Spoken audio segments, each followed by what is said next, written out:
సమాజం రోజురోజుకు ఎటు వెళ్తుందో అర్థం కావడం లేదు. కట్టుకున్న భర్త, పెంచిన నాన్న, తోడబుట్టిన అన్న, బంధం ఏదైనా నచ్చకపోతే వారి అడ్రస్ గల్లంతే. ఇప్పుడు ఇదే సొసైటీలో నడుస్తోంది. గత కొన్ని రోజులుగా జరుగుతున్న క్రైమ్ సీన్స్ను చూస్తే ఈ విషయం అర్థమవుతుంది. చిన్న చిన్న కారణాలకు ప్రాణాలు తీయడమో లేదా ప్రాణాలు తీసుకోవడమో జరుగుతుంది. ఇక ప్రేమ పేరుట జరుగుతున్న దారుణాలకైతే లెక్కే లేదు.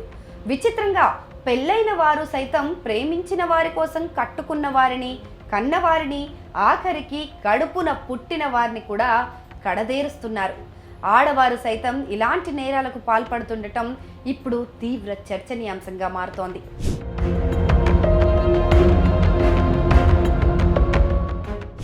మీరట్ ముస్కాన్ చేసిన దారుణం మర్చిపోకముందే మరో ఇల్లాలు చేసిన దారుణం ఇప్పుడు వెలుగులోకి వచ్చింది. తల్లిదండ్రుల బలవంతం మీద ఇష్టం లేని పెళ్లి చేసుకున్న ఓ మహిళ ప్రేమికుడితో కలిసి ఉండటం కోసం కట్టుకున్న వాడిని హత్య చేయించింది. అది కూడా పెళ్లైన 2 వారాలకే. ఈ దారుణం ఉత్తరప్రదేశ్లో చోటు చేసుకుంది. పోలీసులు తెలిపిన వివరాల ప్రకారం ఉత్తరప్రదేశ్ ఔరయ్య జిల్లాకు చెందిన 22 ఏళ్ల ప్రగతి యాదవ్ అనే ఈ మహిళ అదే ప్రాంతానికి చెందిన అనురాగ్ యాదవ్ని ప్రేమించింది. గత 4 ఏళ్లుగా వీరు రిలేషన్షిప్లో ఉన్నారు.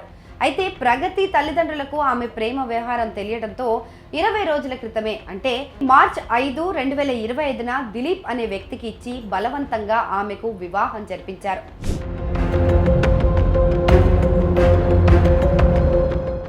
ఈ క్రమంలో పెళ్లైన 2 వారాల తర్వాత, అనగా మార్చి 19న దిలీప్ బుల్లెట్ గాయంతో తీవ్రంగా గాయపడ్డాడు.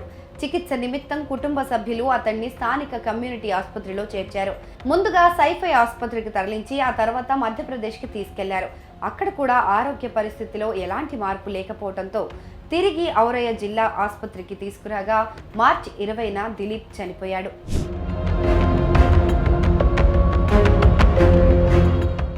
ఈ క్రమంలో దిలీప్ సోదరుడు సహార్ పోలీస్ స్టేషన్లో కేసు నమోదు చేశాడు. దీంతో పోలీసులు విచారణ చేపట్టారు. ఈ క్రమంలోనే కొన్ని షాకింగ్ విషయాలు వెలుగులోకి వచ్చాయి. దిలీప్తో పెళ్లైన తర్వాత ప్రగతి యాదవ్ తన ప్రియుడు అనురాగ్ని కలుసుకుంది. తామిద్దరూ కలిసి బతకాలంటే దిలీప్ను అడ్డు తొలగించుకోవాలని భావించారు. దీంతో కాంట్రాక్ట్ కిల్లర్ రామాజీ చౌదరి అనే వ్యక్తిని కలిసి దిలీప్ను చంపాల్సిందిగా కోరారు. ఇందుకోసం అతడికి 2 లక్షల రూపాయలు కూడా ఇచ్చారు. కాంట్రాక్ట్ తీసుకున్న రామాజీ మరికొందరితో కలిసి మార్చి 19న దిలీప్ను మాటల్లో పెట్టి పొలాల్లోకి తీసుకెళ్లారు. ఆ తర్వాత అతడిపై కాల్పులు జరిపారు. వెంటనే రామాజీ, అతడితో పాటు వెళ్లిన వారు అక్కడి నుంచి పారిపోయినట్లు పోలీసులు తెలిపారు. సీసీటీవీ ఫుటేజ్ ఆధారంగా నిందితులను గుర్తించి వారిని అరెస్ట్ చేశామన్నారు. నిందితుల దగ్గర నుంచి 2 పిస్తోళ్లు, 1 బైక్, ఫోన్, కొంత నగదు స్వాధీనం చేసుకున్నారు. ప్లాన్ చేసిన ప్రగతి యాదవ్ ఆమె ప్రియుడిని కూడా అదుపులోకి తీసుకున్నారు.